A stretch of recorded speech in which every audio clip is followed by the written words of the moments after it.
We have a voicemail number. That number is 219-2-DAVID-P.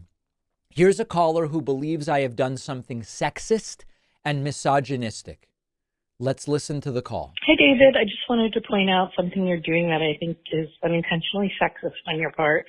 I just watched the video called Trump's Brain Collapse, explained by cognitive experts. Yep. And you're interviewing two doctors, and you refer to him as Dr. Gartner, but you refer to her as Dr. Liz. And you do this over and over again. And I just want you to be mindful of using parity of language when you're referring to men and women. Well, let me tell you why I was doing that. The caller is absolutely right. I would say Dr. Gartner to Dr. John Gartner yesterday, and I would say Dr. Liz to Dr. Liz Landsberg yesterday. Why did I do that?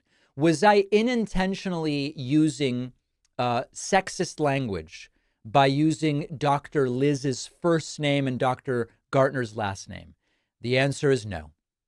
What I was doing was referring to each individual by the way they have asked to be referred to and the way they are referred to professionally.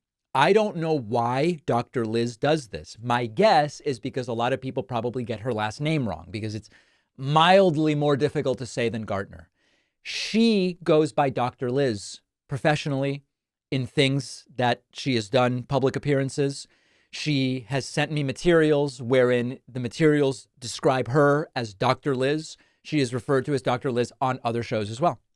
And so what I did by saying Dr. Gartner and Dr. Liz is I used the naming conventions they communicated explicitly and implicitly that they want used. It wasn't about sexism. It wasn't about because Dr. Liz is female, I use her first name, which is less respectful than using Dr. Gartner's last name. I just did what we were given as far as their preferences. Okay, so perfectly fine voicemail to leave.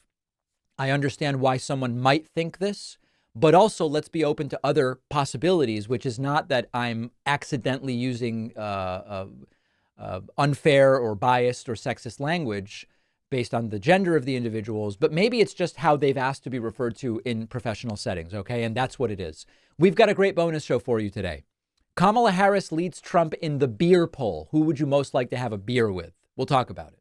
Number 2, we have the first 10 negotiated drug prices thanks to the Biden administration negotiating with Big Pharma. Very exciting. And number 3, as of this moment, J.D. Vance is refusing to commit to debating Tim Walz. Why? Well, you can probably guess to some degree why.